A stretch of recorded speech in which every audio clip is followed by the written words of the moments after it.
Good evening, everyone. I'm Shannon Rutherford, the town planner for Farmington. For our plan and zoning meeting this evening, I am going to do roll call the commission members, and then I will turn it over to our chair. I'm going to start with Patrick Carrier, but I don't see him. He did let us know he's going to be a minute or two late. So if someone sees Patrick, just feel free to chime in and let me know. Mike Graboulas. Here. Scott Halstead. Here. Matt Wagner. There he is. Inez St. James. Here. Liz Sanford. Here. James Ratcliffe. Here. Go back, Patrick Carrier. I'm here. Thank you. And Mike Walsh, we were notified, is absent this evening. So, All right. Chair, it's all yours. Thank you. Good evening, everyone. Welcome to Town of Farmington Town Plan and Zoning Commission meeting. Today is June 6th, 2022. Let's see here. James, for the first public hearing for Kyle Cunningham, you will be a voting member. All right. Okay, thank you. Thank you. And Scott, I will turn it to you to read the call, please. Thank you. Thank you. Notice is hereby given that the Town Plan and Zoning Commission will hold an online public hearing Monday, June 6, 2022 at 7:00 p.m. on the following applications. Kyle Cunningham, application for special permit to construct detached garage greater than 700 square feet and for accessory structure in excess of 30% of the principal residential building at 141 Lovely Street, R12/R20 zone. Doug Corey, application for special permit for fast food use, dairy bar at 1800 Farmington Avenue, B1 zone. Town of Farmington application for zoning text amendment to add section 3, effective dates to article 5 of the zoning regulations and renumber enforcement to section 4. Town of Farmington application for zoning text amendment to modify Article 2, Section 1.b.17, poultry raising, and modify Article 4, Section 10, horses and stables. Town of Farmington application for zoning text amendment to modify Article 4, Section 8.b, schedule of off-street parking standards. Town of Farmington application for municipal opt-out regarding dwelling unit parking space limitations in accordance with Connecticut General Statute, Section 8-2P. Interested parties are encouraged to participate in this online public hearing. The link to this meeting can be found in the Town of Farmington's website at the address on your screen. A copy of the proposal is also online at the address on the screen, or by calling the Planning Department at Farmington Town Hall at 860-675-2325. Dated at Farmington, Connecticut, this 20th day of May, 2022. Town Plan and Zoning Commission, Inez St. James, Chair. Thank you, Scott. Great job. Lots of items in front of us today, right? But we're going to get our motions in place and cruise right along. All right, new business. So we have a couple new business items. The first one is an application from Verizon Wireless for property located at 500 South Road. And who do we have, Shannon? I believe Robin is on the line. Yes, Robin Latour. So I'm representing Verizon Wireless. I work for Network Building and Consulting. We filed an application to do some modifications. We will be taking down 12 existing antennas and installing 9 new antennas and removing 6 remote radio head units and installing 12 remote radio heads. Okay.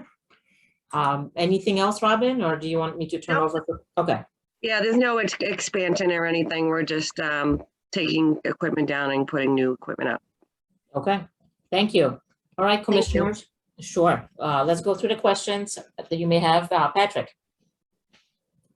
Yeah, so removing 12 existing antennas and replacing with 9? And then Yes. between the existing antennas and, or the, I'm sorry, the radio heads. What was the question? What is the difference between the antennas and the radio heads? The radio heads are just they're the units that get the information to the antennas. So it's a unit that hooks onto the antenna. Oh, okay, so you're actually removing 12 and replacing with 9. So it's gonna be Yes. less. But then the Yes.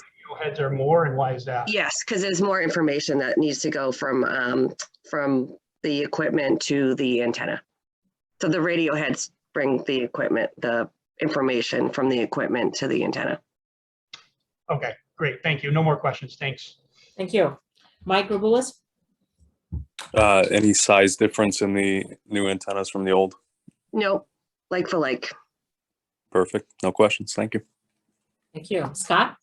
No questions for me. Thank you. Thank you. Matt? No questions, thank you. Liz? No questions. All right. And James? No questions. Just curiosity, is this like part of maintenance? Is this what happens every? Yeah, it's an any- upgrade. Yeah, there's like old antennas that they need to replace. So it's a modification upgrade for And- better equipment. Okay. And so like every 10 years? I was just more curious, again, It curious. depends, like we use so much information that these need to be modified more often because they get to their capacity. So they're always upgrading. It's the world we live in. Yep. We want things faster now, right? Yes, yes, yep. Now, is this a long-term project or a date thing, or what's like the turnaround? time? It usually takes them a day or two. Okay. And I probably should have looked at a GIS. Any impact to South Road? No. Shannon, did you get- or no? Okay.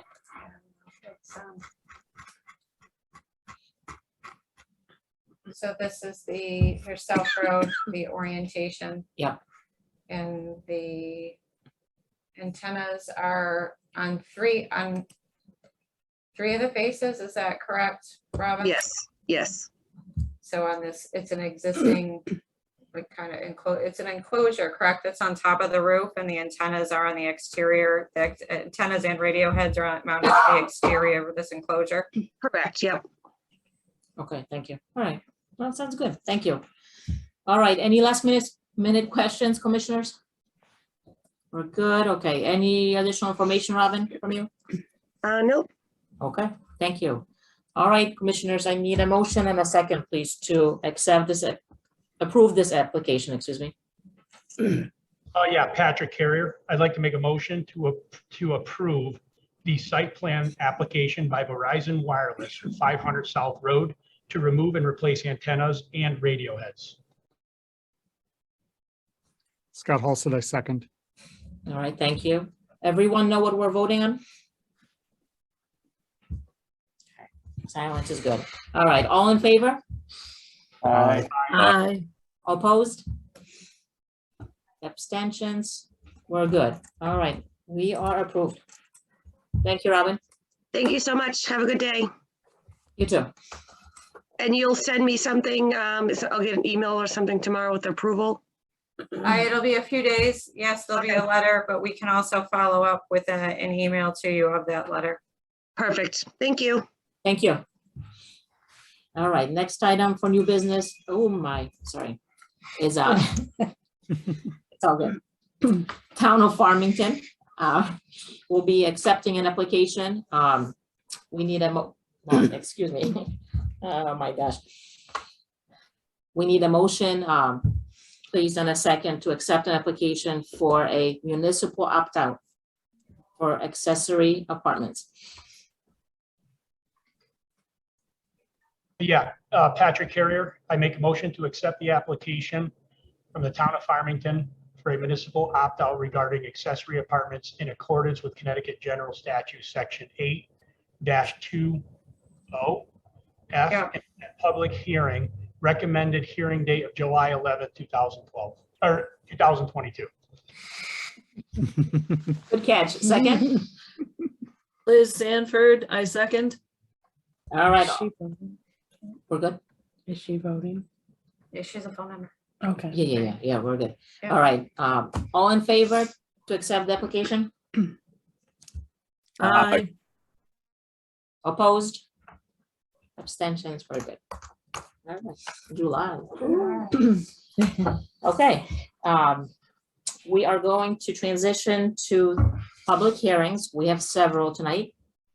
The first item in front of us is an application from Kyle Cunningham. It's a special permit to construct a detached garage that's greater than 700 square feet at 141 Lovely Street. And do we have, I understand Mike Rabulis, you're not a voting member on this one, right? Correct, I'm recusing. Thank you. And James, you're on. And is Kyle on? I believe so. Oh, good. Kyle, if you could introduce yourself, so your name and address for the record, and then an explanation to the commission of what you would like to construct at your property, please. Hi, good evening. Hopefully everybody can hear me okay. Yep, Yep. you're good. Okay, great. My name is Kyle Cunningham, 141 Lovely Street in Unionville. As you can see, it's a detached garage, 141 Lovely Street. You're highlighting where it's going to be going in the approximate area at this time. It's 24 by 36. Basically, the reason for it being that large is just storage, and I have a wetter basement, so having storage is difficult. So would appreciate the support in voting this through. Okay, And the height, can you comment on the height of it for us? The height to the midline of the roof, which is demonstrated above, is 15 feet. Okay. And will it look like what you, with the cupola is the intent? It'll look like what's shown here? That's correct. Okay. And the 3 garage doors are going to face the road or face towards the house? They're going to face towards the road. Yep, towards the end of the driveway where the driveway comes through. Okay, so this person door and window face towards the house then? It's difficult because my house is faced kind of the wrong way, if you will. So I face out. Okay, My front door is if you move straight down with your arrow there, my Yeah. front door is not in the front. No, that's the side. My front door is over there on the southern side.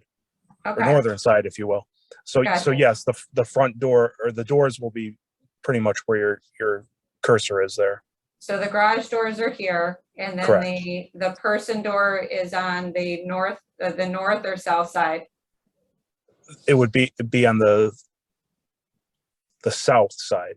The south side, so over Yep, here and right there. towards the yard behind the house? Correct. Okay, okay.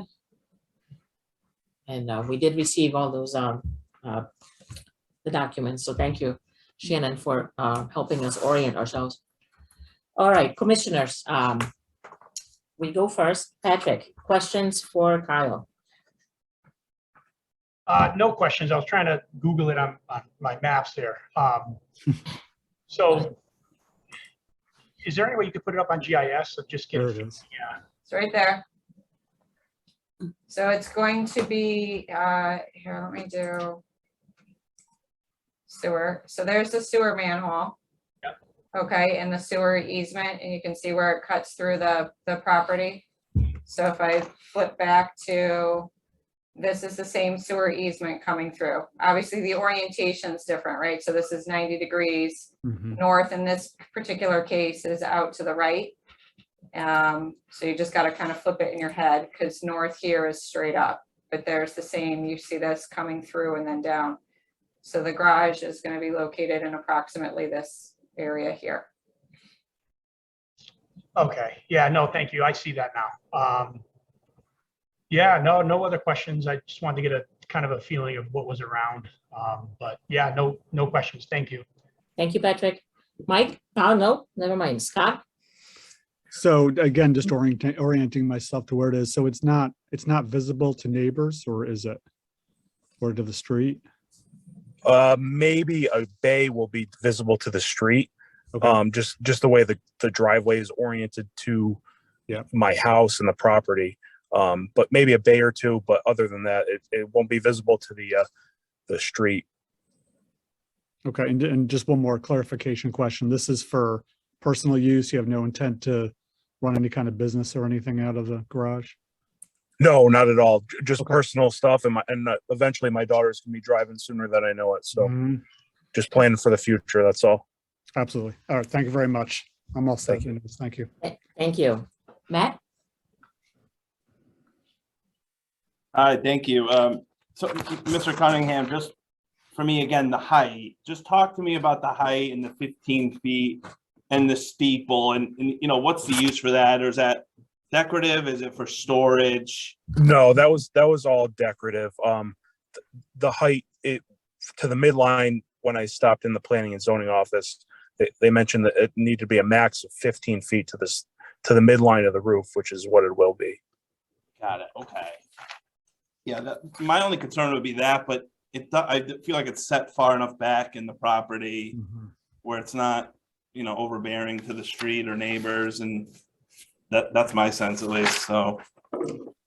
I don't think, no other questions for me. All right, Matt, thank you.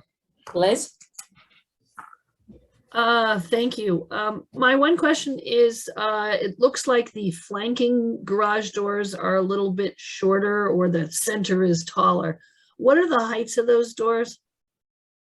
The middle door, which is the taller one, will be a 10-foot door, and the flanking two on the outside will be 8 feet. Okay, so you could get something with like a roof rack or something. You could get a vehicle in there with that. Okay. Correct. Hopefully at some point in my life I can afford a boat, which is the goal, but Hey, we you all never can know. We hope. got to plan ahead, right? Right, save your pennies. Yeah, exactly. And then, is there attic space up top? Again, this is more curiosity. It's just going to be like a loft. It's so not much extra storage up top, just more of a loft storage. Okay, yeah, it seems situated in a very reasonable spot, so. Oh, I have one other question. There's no problem with the sewer easement or anything with your driveway. It seems like it hasn't been a problem yet. No problems. Okay, thank you very much. Thank you. Liz. And James? I have no questions. Thanks. All right. And just a procedural question. Do we hear from the neighbors, Shannon? There's been no written correspondence, but we can, obviously, we'll Oh, see yeah. if anyone's called in, but there's no written correspondence in the record. Thank you. Wow, it is a public hearing. You're right. I do not have any new questions either. All right, at this point, let's turn it over to the public to see if there's anyone that wishes to speak in favor or opposition of this project. Okay, so anyone that's called in, if you are interested in making a comment on this application, please raise your hand using the feature in Zoom. Or if you've just dialed in, I believe it's *9 on your phone to let us know that you'd like to comment on this application. Again, if anyone's called in to make a comment on this application at 141 Lovely Street, please raise your hand using the feature in Zoom to address the commission. Madam Chair, there are no hands raised. All right, thank you, commissioners. Before I close the public hearing, any last minute questions for the applicant? Okay, we're good. So, all right, at this point, the public hearing is closed. And we need a motion and a second before discussion, please. Yeah, Patrick Carrier. I make a motion to I make a motion to approve the application by Kyle Cunningham at 141 Lovely Street for a special permit to construct a detached garage greater than 700 square feet and for an accessory structure in excess of 30% of the principal residential building in an R12, R20 zone as presented.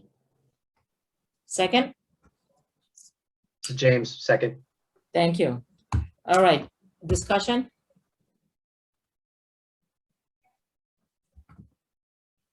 Everything, we got all your answers? Seems pretty straightforward. We know the heights, location. Everyone good? Mhm. All right. All right, so we need a vote, please. All in favor? Aye. Aye. Opposed? Okay, it's unanimous. Thank you. Thank you all. Take care. Thank you. Thank you. All right, next item, we have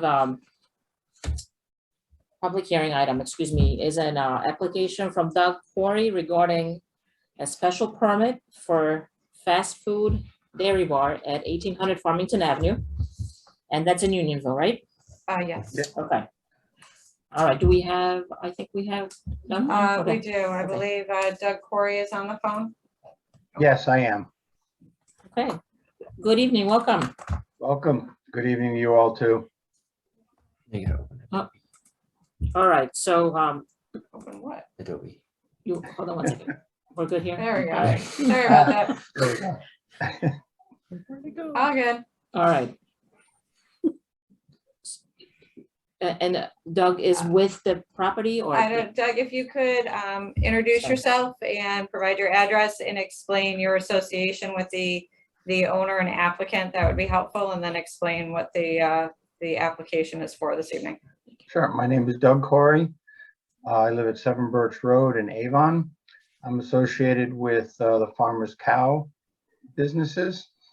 And the owner of the mobile station, as a buyer into a franchise, is proposing to put Farmer's Cow ice cream into his mobile station. This is not owned by Farmer's Cow. It is a purchase franchise agreement between Farmer's Cow and the owner of the mobile station. We would be currently taking the space that is occupied now by the coffee area, which would be the, let's see, the south and north wall of the interior of the space, I'm sorry, the south and west wall of the interior space, which is the current picture you see now, with the center island being where their coffee is being, the outer perimeter is where the coffee is being made and poured. The center island is where the customers are mixing their coffee with sugars, milks, creams. We are staying within the same footprint area, inclusive of the new coffee being moved down the line to still keep it as a self-service coffee station. In addition to the dipping cases for the ice cream, they're proposing a sandwich station, which would only be cold sandwiches. There is no hot prep. There are no ovens, microwaves, heaters, tabletop units for heating of anything. The back counter would be the soft serve 2 machines that would sit on the current counter. We'll be keeping the hand sink in its current location, adding for the health code compliances an additional hand sink, which would be only for hand use and washing. I'm not sure what else I can tell you about ice cream. Thank you. So what we're talking about is change of use. Correct. It's adding what we're terming as a fast food use. Okay. There is no outside seating associated with this. There is no proposed interior seating, which there is none available now. So the owner, being, the franchisee, has no proposal to put inside seating, inside chairs, or, like I say, anything exterior of the space. It's a grab. Okay, no, that's good, thank you.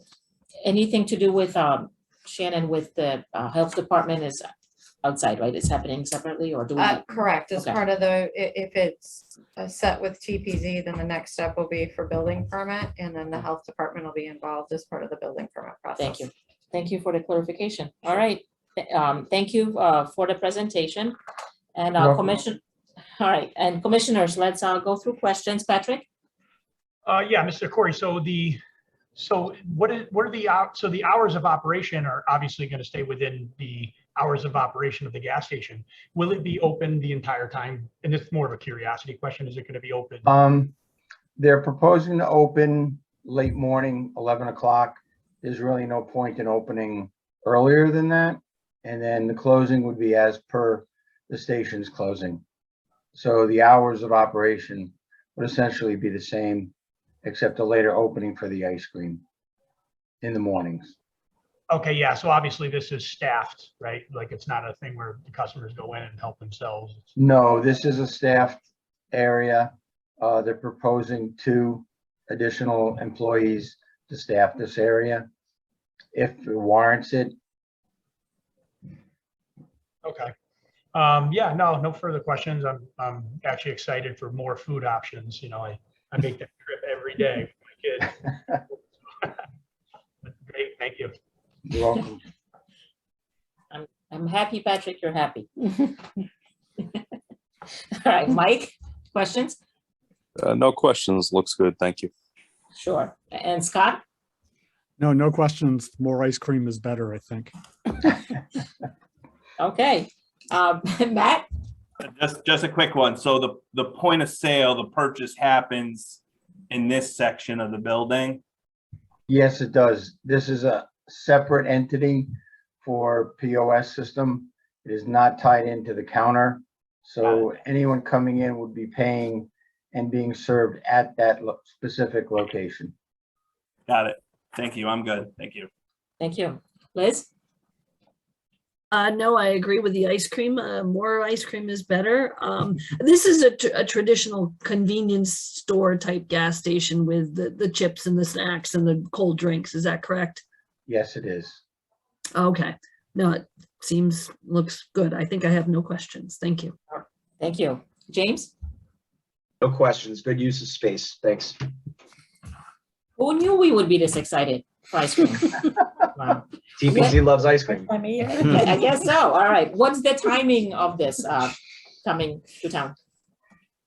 Assuming we're approved, we'd like to submit our permit application both to building and to health for review within the next 2 weeks. Obviously, with the summer months fast approaching, we'd like to get in there as fast as possible. Everything we're proposing is a prefab setup with the counters, the drop-ins.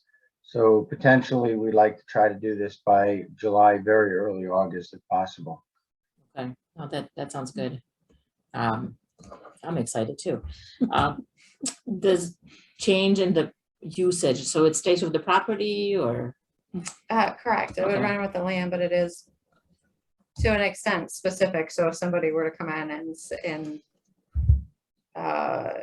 it changes and they want to put a full sandwich shop in Yeah. with seating or whatever, it would still at least come back for a Okay. review with Yeah. TPZ, and really the driving with any of these is the parking. Right.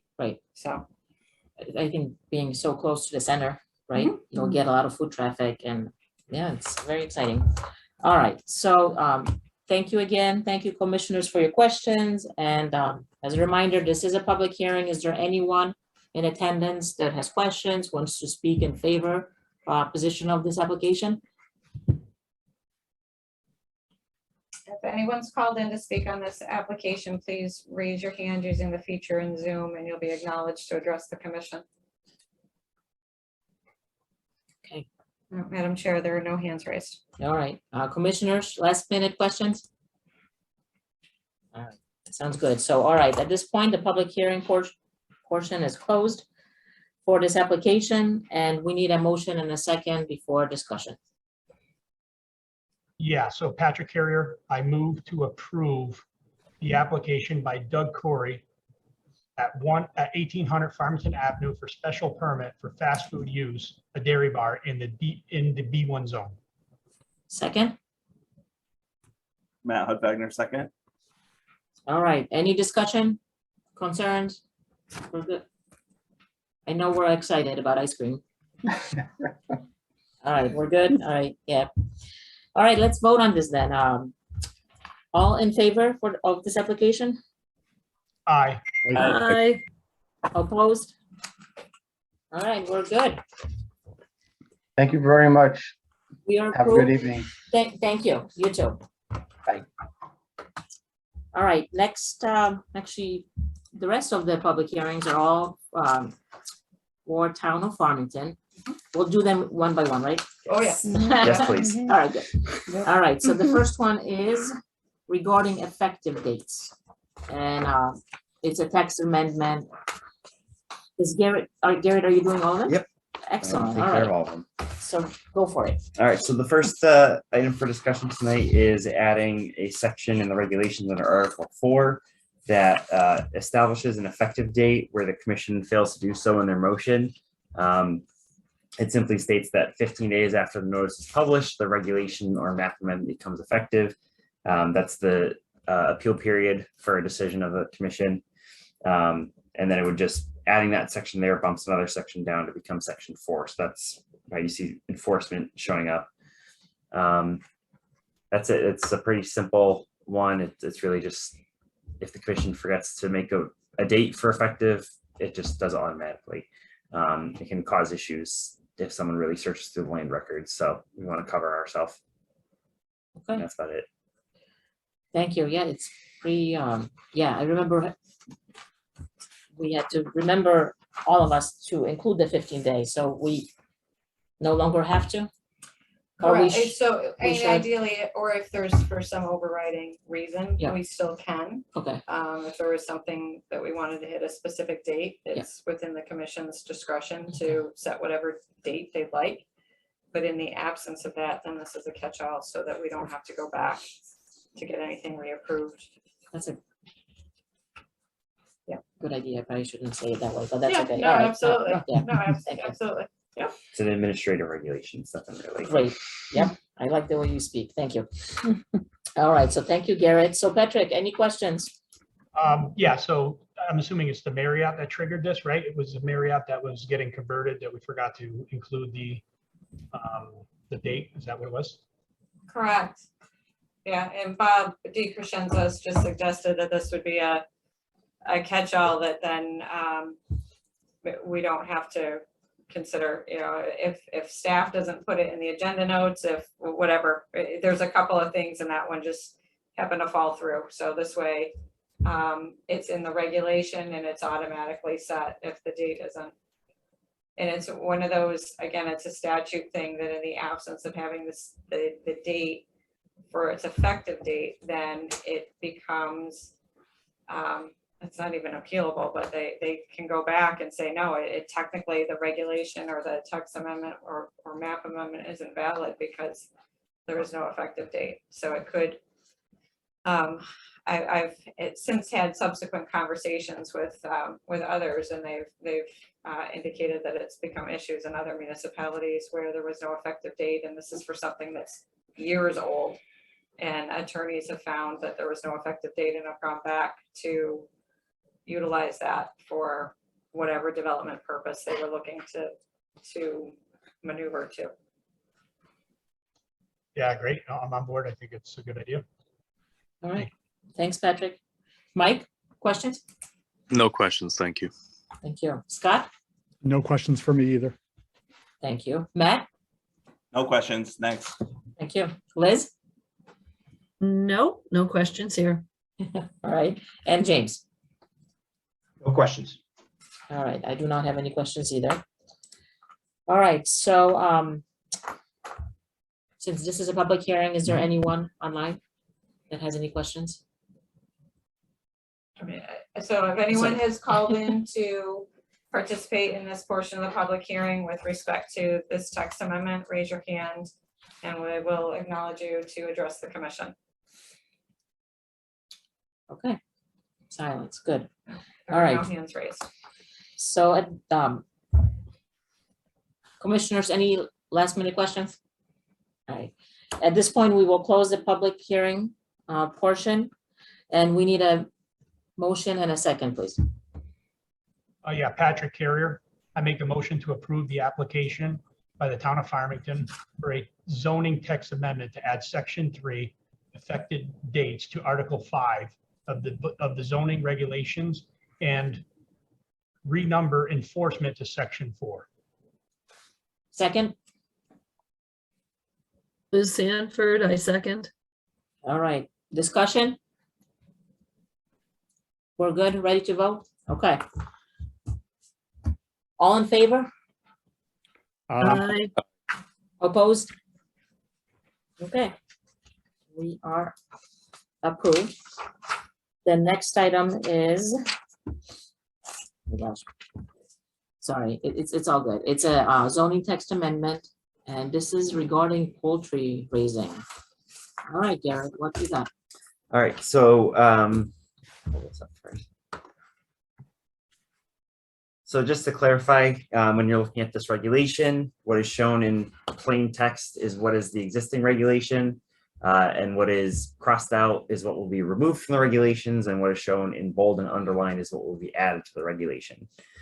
So currently in Article 2, Section 1.b.17, the commission allows raising of poultry no more than 20, of less than 20 by special permit. And this regulation will change that to allow that you will only require a special permit if you are keeping greater than 6 fowl.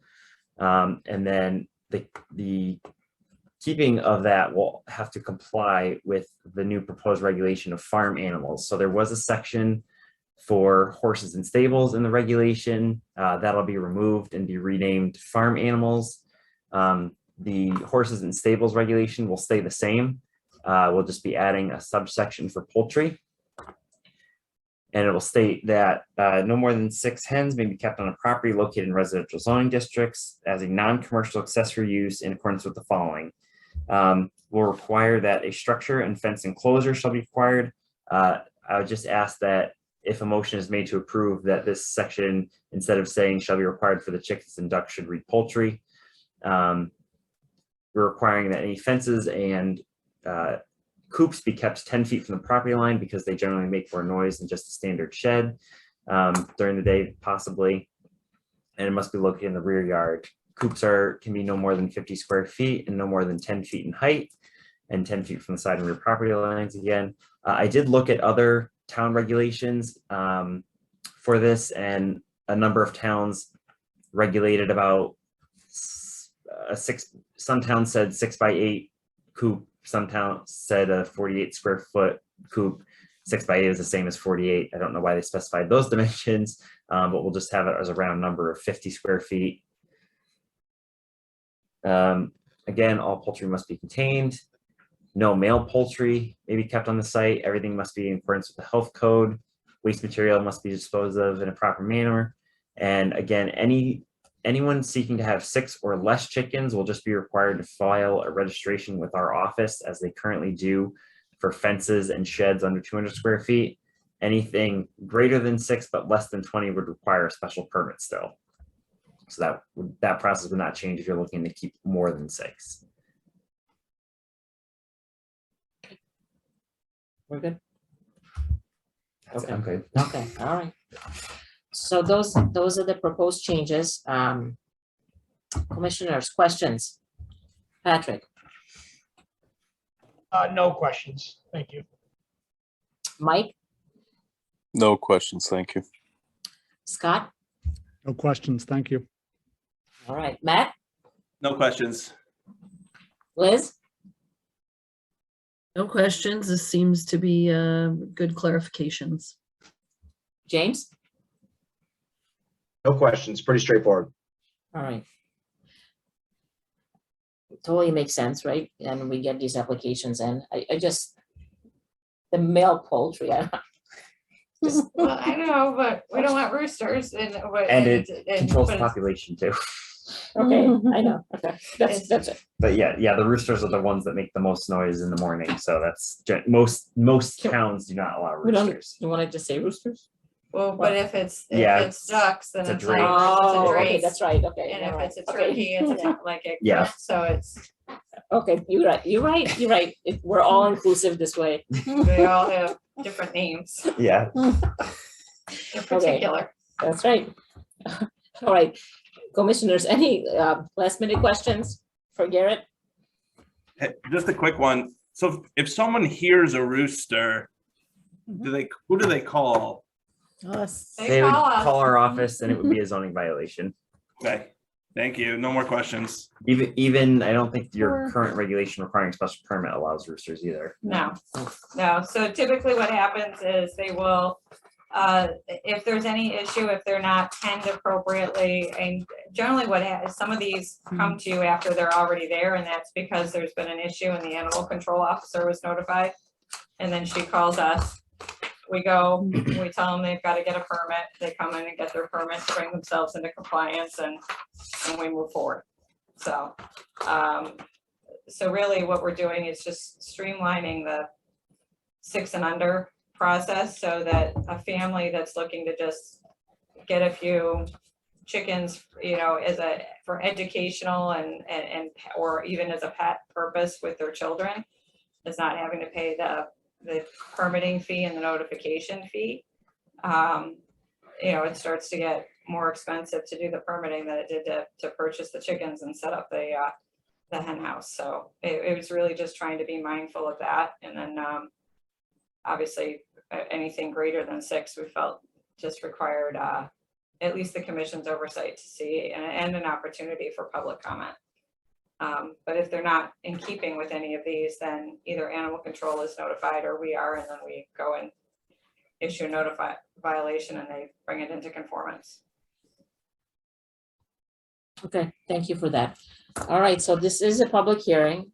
If there's anyone in attendance that wishes to speak in favor or opposition of this text change, let us know. Oh, it looks like we have There's someone. one hand raised, so I'll allow you to talk. You just have to state your name and address and then your comment. Is this Patricia? Yes. Okay, go ahead, Patricia.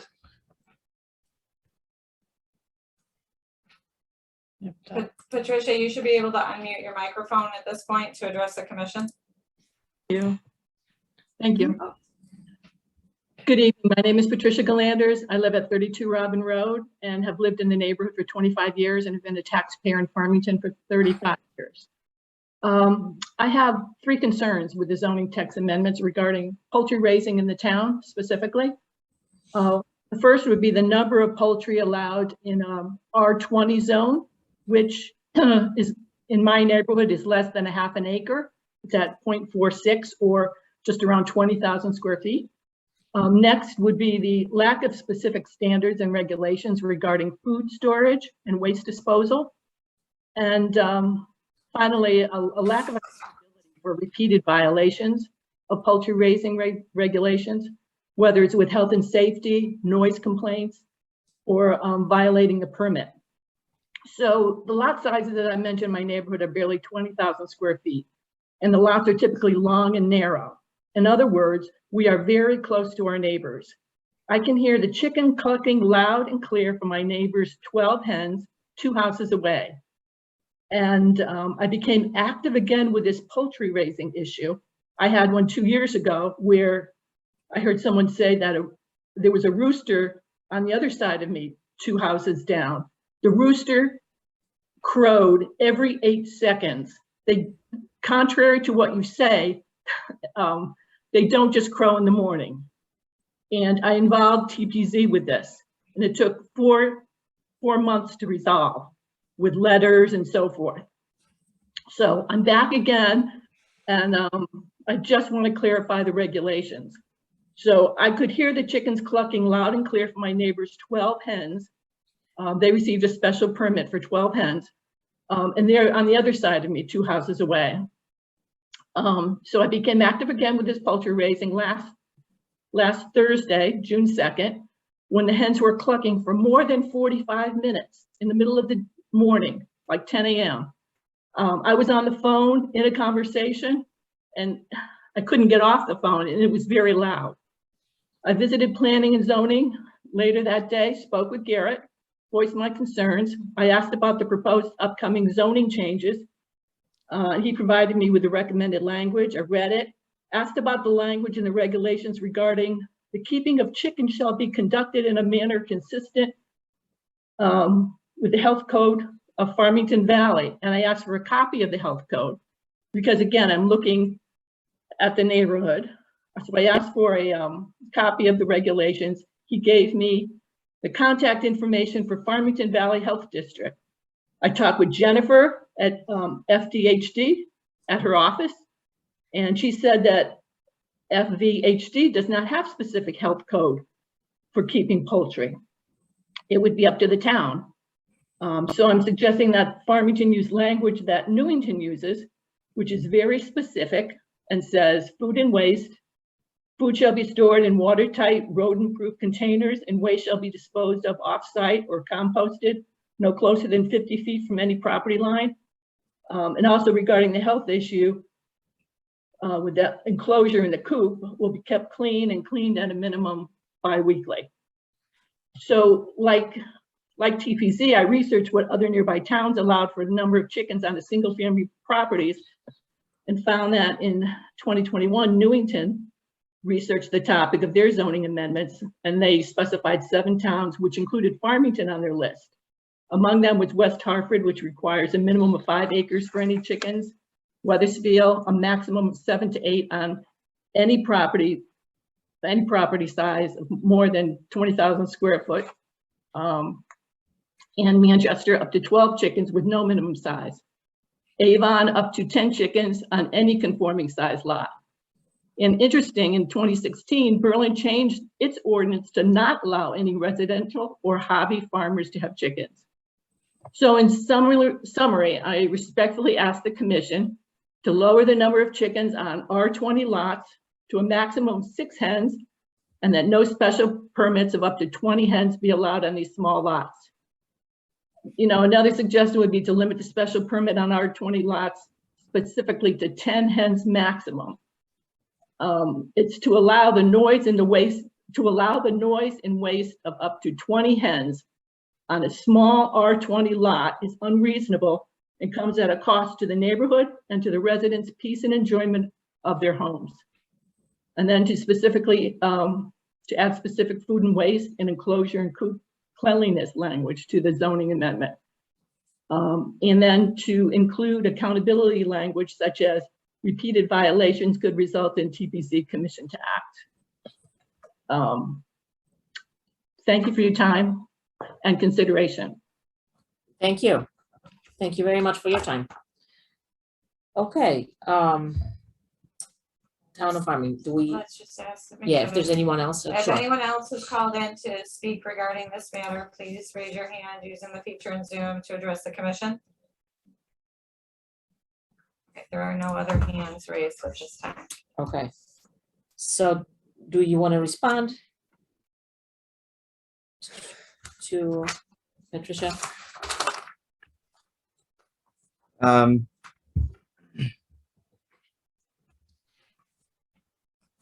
First off, there is a section in the regulation, it's section 10B5,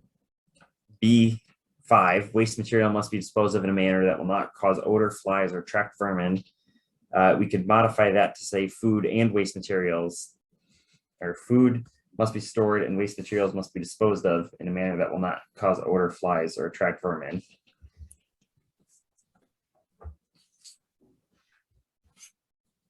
Okay.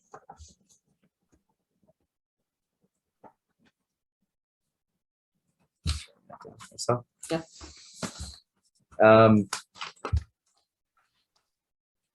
If there's a violation of a permit, and if someone is holding a rooster, that is a violation, we investigate it to the best of our ability.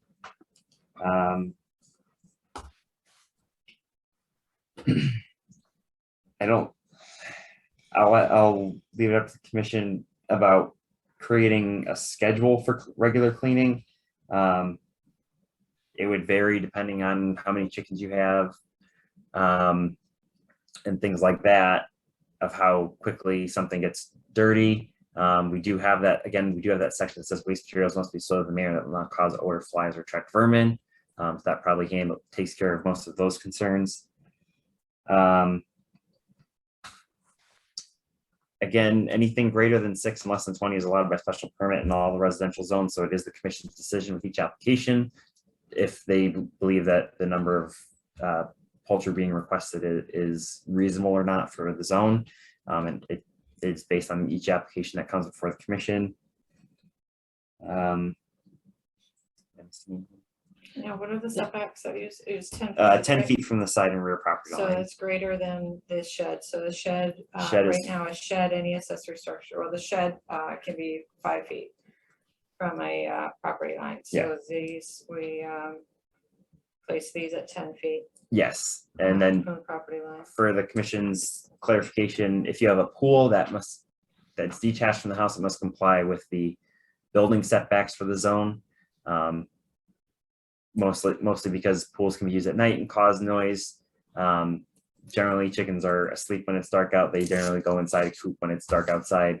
That's why we required at least 10 feet.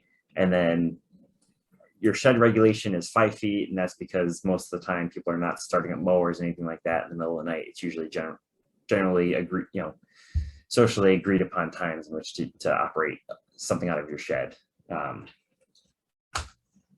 think that was it. So that's, okay, so thank So you.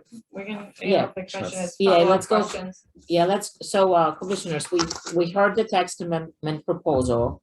We have a resident that has very specific comments, concerns. You just heard Garrett, and if we need to repeat this, let us know. You just heard Garrett addressing the concerns and throwing in some suggestions, so thank you. Since this is a public hearing, let's go through again. Patrick, with what you heard, do you have any questions for Garrett? Comments? Yeah, no questions, I guess. I mean, as it stands now, just so I understand, any poultry has to come before TPZ. This would be allowing 6, and then anything above 6 would have to come before TPZ. So really, Yes. it's the 6 that's in question. That's the biggest thing, I would assume, right? Because if they were to even want to have 1 chicken, they have to come and come before TPZ. And of course, if we had a neighbor that was not liking it, they would speak up at that point. So yeah, no, I'm kind of just thinking this through. So no questions, just kind of, I guess I'm just thinking it through.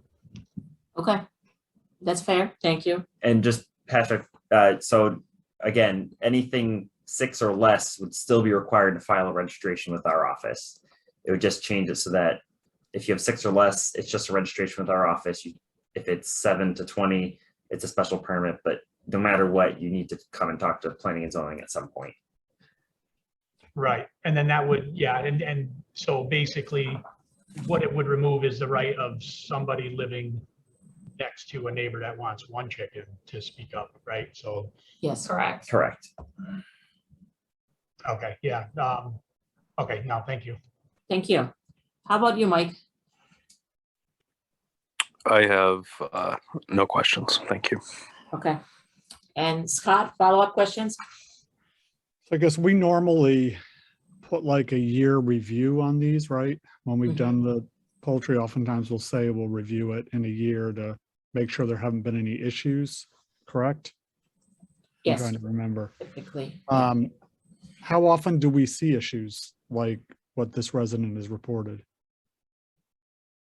I'd say rarely. Normally, what we're finding is someone that doesn't have a permit, and that's what's brought to our attention to bring them. So then we bring them to you. So they either at that point decide to get rid of the chickens or come in and get their permit and bring their property into compliance. Yep. And then it's typically not an ongoing issue. I think it's rare that we have someone that, occasionally, right, if the chickens die off, they get a new batch of chicks and there's a rooster in there. Sometimes that happens and we've got to remind them that the rooster isn't permitted. Very rarely are they someone that has a permit, are the chickens getting out. And that's something that's easily curtailed, and the animal control officer assists with that as well. But it is not a regular occurrence. Okay, that's helpful. I guess I'm trying to sort. I mean, Patricia obviously has a real issue with what's going on in her neighborhood, how prevalent that is, and how much that requires an amendment change, or whether it's more of an enforcement issue is what I'm trying to sort through. Well, the rooster, but if, when we go out, if we're not hearing the rooster and we don't, if it's a property that doesn't have a permit, we can't go on the property just because, right? It's private property. So if someone were to call and say, hey, there's roosters in your, so-and-so's backyard, if we can't see them from the street and we can't hear them, then we can't do anything about it. Okay, So we've got to wait and try a couple of different times to be there at the time that the rooster is crowing or that we see evidence of chickens out and about. So if the complaint isn't specific or for whatever reason has a wrong address, then there's a limit as to what we can do about it. okay, thank you. Thank you. Matt? Yeah, just on the cleanliness, like you said, Shannon, if you can't access the property, what's the enforcement mechanism around that, if any? So if they have a permit, then we have all their contact information and we call them and we make an appointment and we go on the property. Got it. Okay, so that's the important, that's easy. We call them and say, we've received a complaint. We're setting an appointment to meet you on your property so we can see it for ourselves. And typically we'll have the, for things like this, we'll have the animal control officer go as well. 'Cause she's certainly from a cleanliness and habitat standpoint, she has the background to provide guidance on that. Yeah, understood. That makes sense. And just for accountability, I assume somewhere in zoning, is it just a general like accountability if there's a zoning violation, or do we need something specific in here? No, so the violation process is outlined in our town ordinance.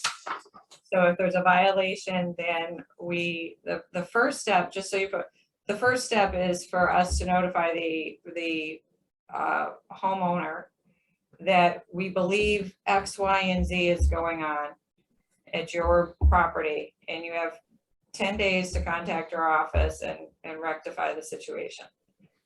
So we send out these letters first, right, to try to, or if we can, we track down who it is and try and get a phone number and call them. But with cell phones and whatnot, it's not like we can't go to the white pages anymore and call the house line. So it's a little, but nonetheless, we persevere to try to get a direct contact, knock on the door, etc. I appreciate that. So we do send a letter, and then if it still isn't resolved, then we send a letter indicating that they're going to start to receive zoning violation and fines. Yeah. So we can't forcibly go in and remove whatever it is from the property. There's no, it doesn't matter what it is. There's no mechanism for us to do that. Yeah, no, I appreciate just level setting everyone on that. That makes sense that there's an overall process, which obviously there is.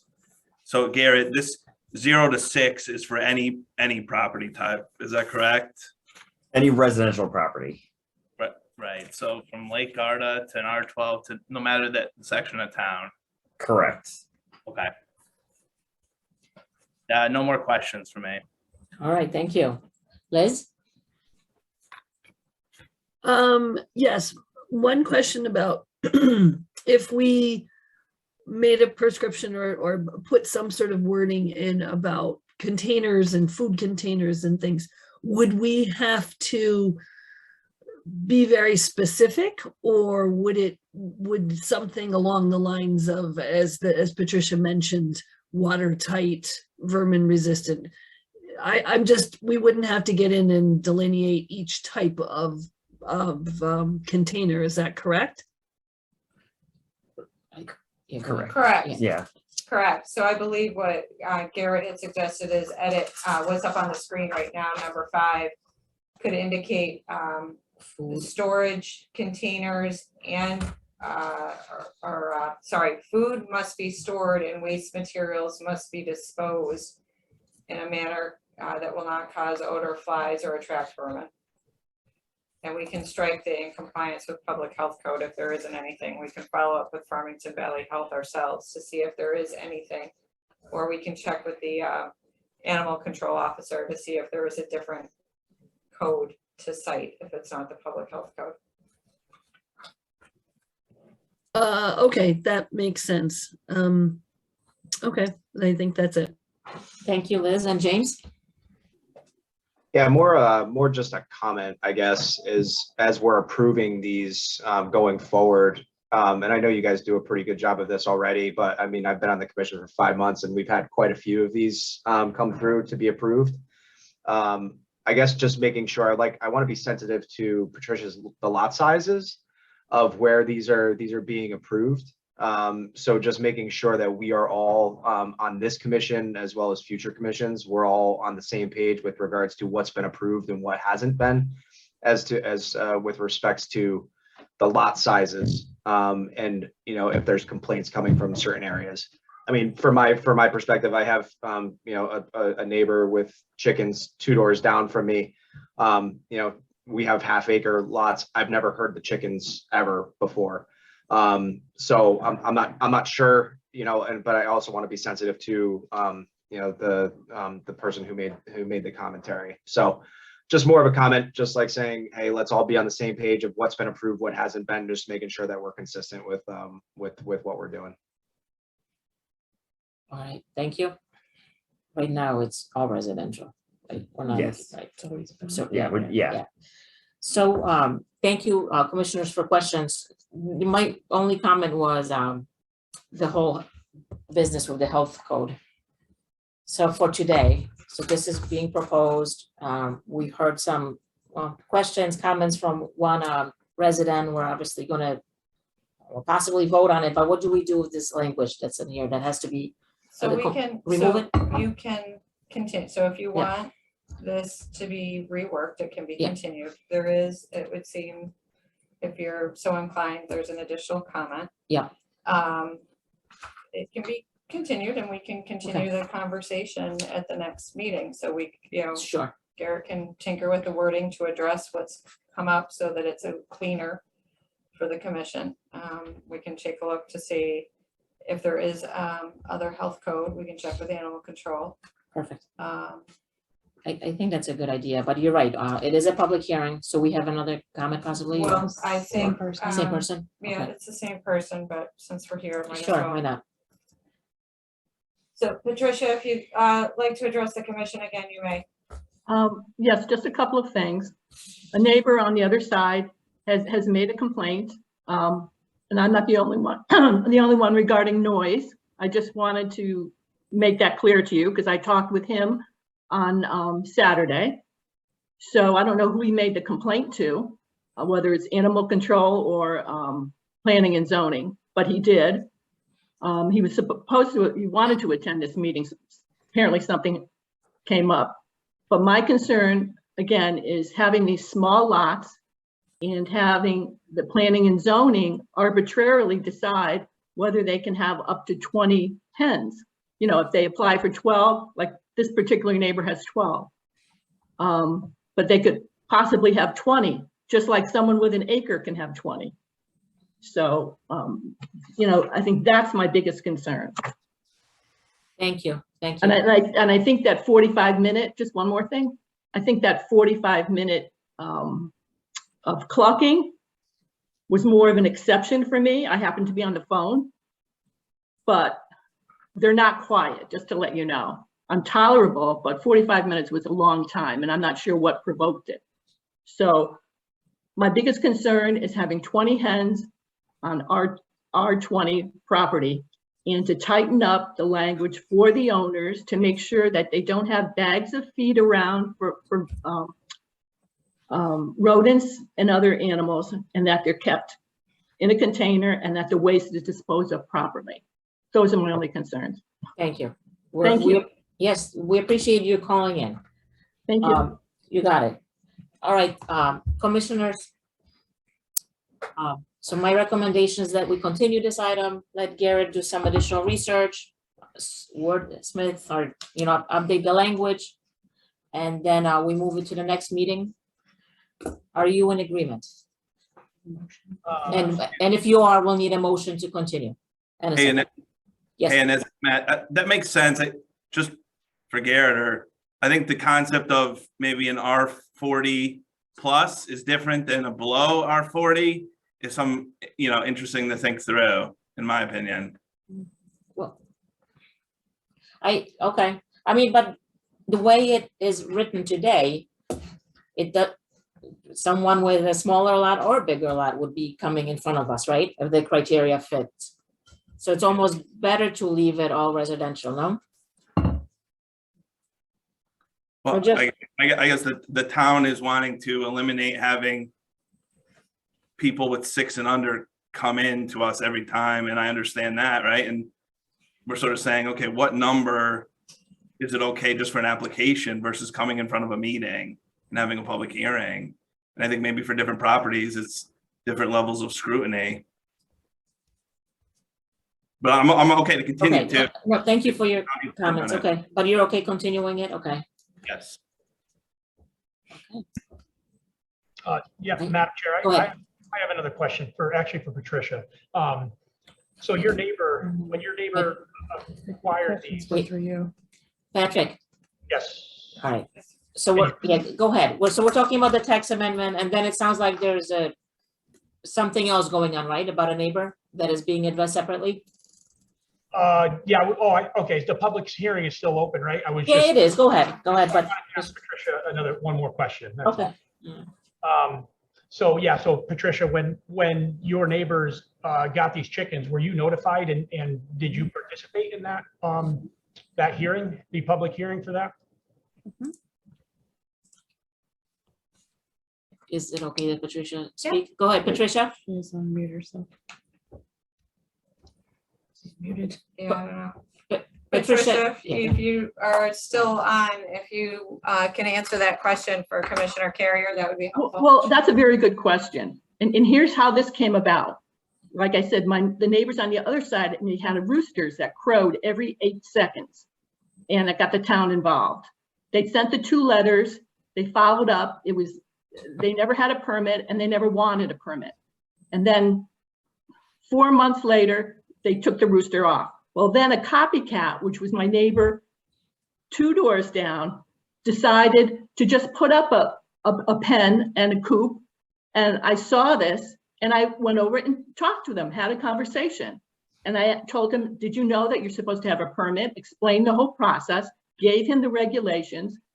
And so that's how that came about. And he said he had chicks. He didn't know if any were roosters.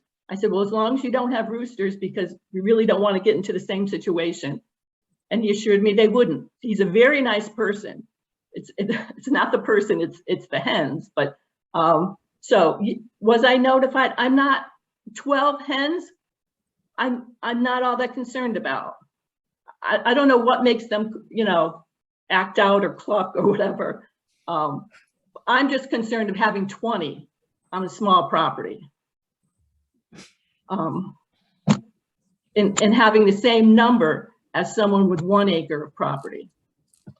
Because there's a lot of food involved, there's a lot of waste involved, and there's odor involved.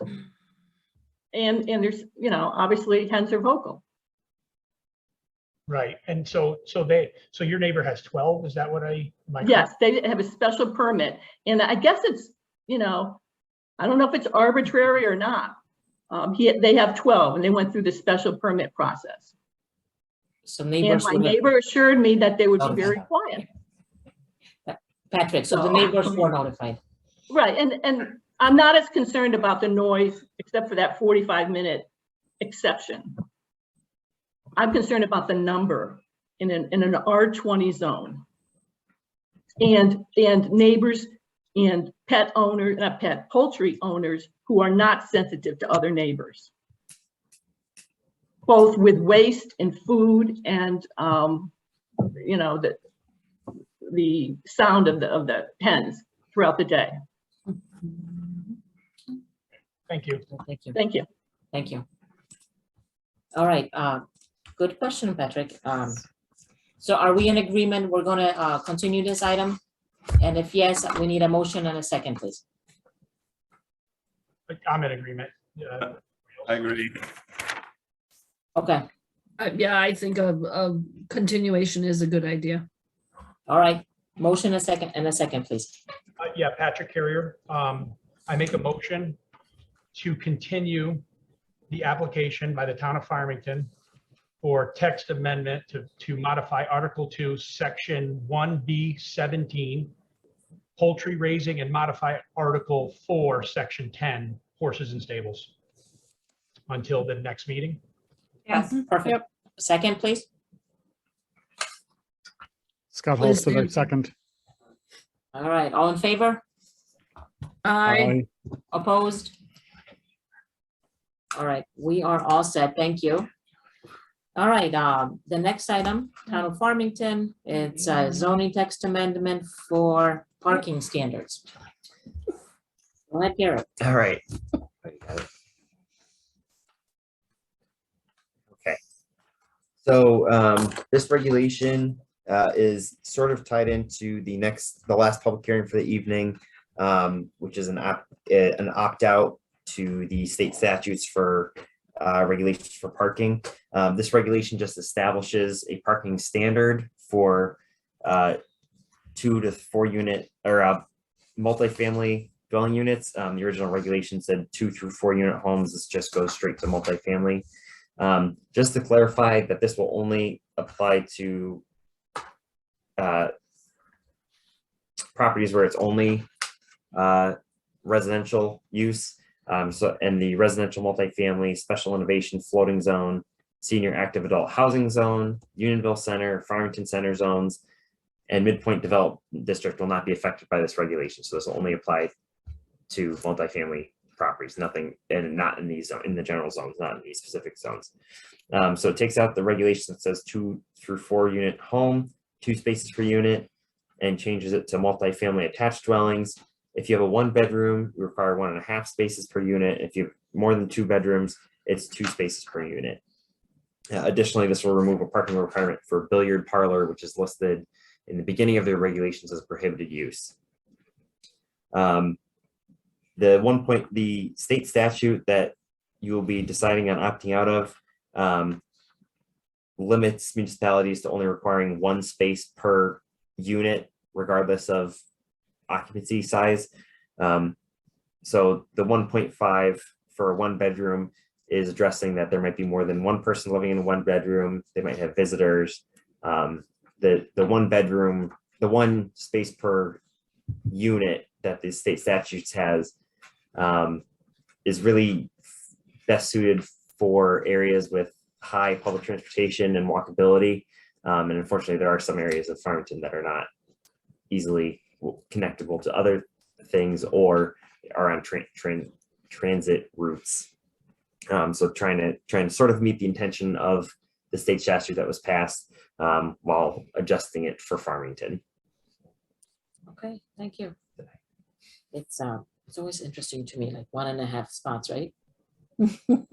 Yeah. Yeah. Yeah. It's like it averages Yeah, out. yeah. I know, Right, right. it's the average out, right? Yeah. I cannot park in 1 today, Yeah. so like, Yeah, I know. just saying, but Depending on how long the day's been, That's sometimes right. I need 1.5, right? Yeah. I know, I'm with you. But Right. yeah, no, it's for the average out, Yeah. right? So if it's, all right, well, thank you for bringing this in front of us.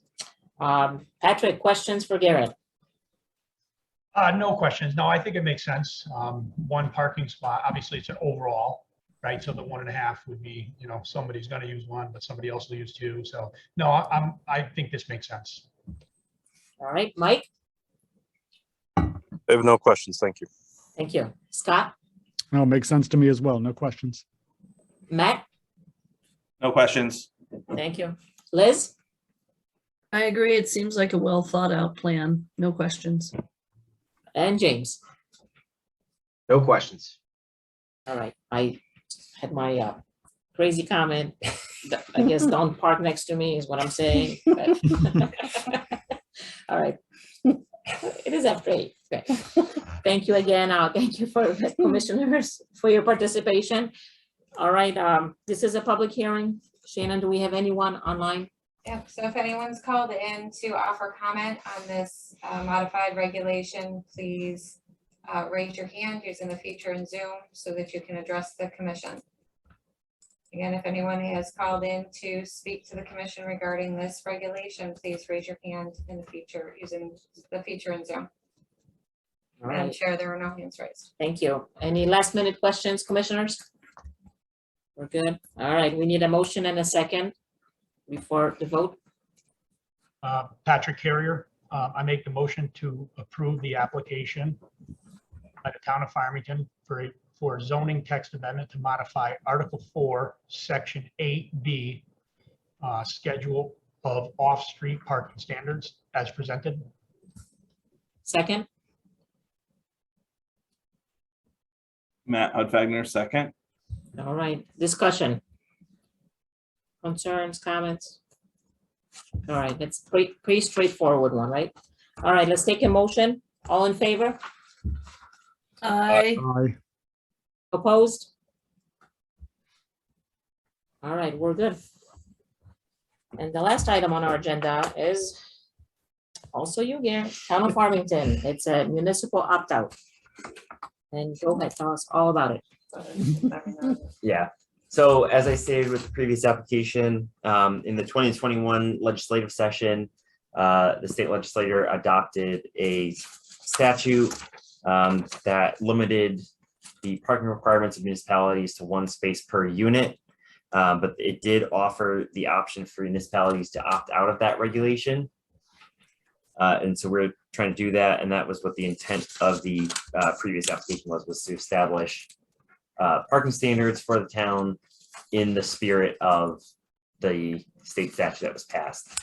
If you'll remember the 74 Batterson Park application, they used the state statute to reduce the number of parking spaces they'd be required to install. And it would just, no further applications would be allowed to do that. Okay, thank you. All right, Patrick, question. Or do you have any questions? Excuse me. I keep shortening my comments as the evening goes on. No, not at this point. Thank you. All right, how about you, Mike? No questions, thank you. Thank you. Scott? No questions. Thank you. Thank you. Matt? No questions, thank you. Thank you. Liz? no, just one comment. This is just allowing us to have flexibility, I'm assuming, and that's, it makes a lot of sense. Am I correct? Yes, so it was, the state statute basically kind of voided municipal regulations for parking standards for multifamily properties to 1 space per unit. The previous application was establishing our own standards based on the number of bedrooms. And this is just opting out of that state statute so that no further applications can use the state statute. They'd have to abide by your regulations. Sounds good. Okay, thanks, Liz. And James? No questions. Thank you. So I don't know if anything is in perpetuity, but that's kind of what it is, unless there's another change in the law. Correct. Correct. So if we did nothing, then come January 2023, we would be held to this in perpetuity. Got it. So, you know, we need to opt out to allow continued flexibility so that Farmington has a say as to how their multifamily housing is parked out. And it is different. So if there's multifamily housing in Unionville, it's at a different rate than it is if it's in the Midpoint Development Center and it's in our special innovation zone, because it's taking, we believe, into context the adjacent uses and the ability for shared parking in those situations. That's different than if you have just a straight up multifamily residential development there, where there is not necessarily shared use parking or the ability to public transit like you would have down, say, in Stamford, Greenwich, Sure. or in New Haven. It's just a different dynamic, and it needs to fit Farmington. What, I'm not that it matters, but curious, what are the towns around us doing? Do we know? I believe a good number of them have opted out. Okay. Just get, you know, just like, are we easy to do business with? Not that zoning really, I mean, of course we care, but you know, we look at other things in neighborhoods. I think this makes sense. I was just more curious what's going on. Mhm. Okay. So we covered the questions. Is there anyone in the audience? If anyone is called in to speak to the commission and offer a comment or question to the commission regarding this opt-out for the state statute for the parking, please raise your hand using the feature in Zoom. so you can be acknowledged to address the commission. If anyone is called in regarding this opt-out matter on the agenda, item number 6 for town plan and zoning, raise your hand using the feature in Zoom so you can address the commission. Okay. Madam Chair, there are none. All right, thank you. Commissioners, any last minute questions before we close the public hearing? All right, thank you. So the public hearing on this matter is closed. We need a motion and a second before discussion, if any. Patrick Carrier, I make a motion to approve the application by the town of Farmington for municipal opt-out regarding dwelling unit parking space limitations in accordance with Connecticut General Statute Section 8-2P as presented. Thank you. Second. Liz Sanford, I second. All right, discussion. Pretty straightforward, right? Okay. All in favor of for this text amendment? Aye. Aye. Opposed? All right, it's unanimous. Thank you. So we are done with the public hearing. Woohoo. Planners report.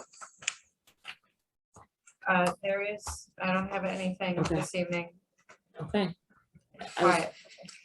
Okay, I was just going to ask you about the Unionville Bridge. It looks like Yeah, work is they're being done. mobilizing, so there is paint, I believe, structural work and painting to be done Nice. on the bridge. So it's nice to see there's lots of activity. So they'll be mobilizing. So we'll need to be, remember to be patient as you're going through Unionville. It's pretty cool. Like the bridge is getting antenna. I don't like, it looks like cable system. I have no idea I don't know, they what might it's be. for, but it's it- pretty it cool might be looking. Scaffolding For, for the same blasting. yeah, the Ah. encapsulation for, Got it. That's what, Yeah. okay. It's very fancy looking right now. is With- Yes. And Can I ask Go a ahead. question? yes, of Sure. course. Just quickie, a couple weeks ago, you brought up the Charles House, next to Union School and ownership and things are moving there. Has there any been update with that property?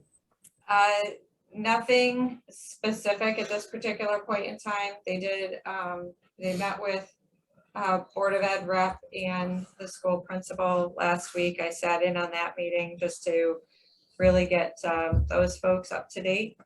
And we're anticipating in the next couple of weeks to have site plans in that will address all the conditions of approval. So that's the engineering and planning and zoning conditions and wetlands conditions that have come through. So there'll be a good bit of work on the staff level to review those plans and muscle through everything. Okay. But no, they're continuing to go through and do some of their due diligence and work they need to do with the state. There is a permit in with the state. And as of right now, I don't believe the property is transferred hands. Anyone else questions for Shannon? Yeah, Shannon, this is a bit of a fluffy question. Great to be out at the Memorial Day Parade. And I heard that they used the bridge being closed or being under construction as a reason to change the route. Are we gonna go back to two parades? And you probably have no idea, but any feeling on that?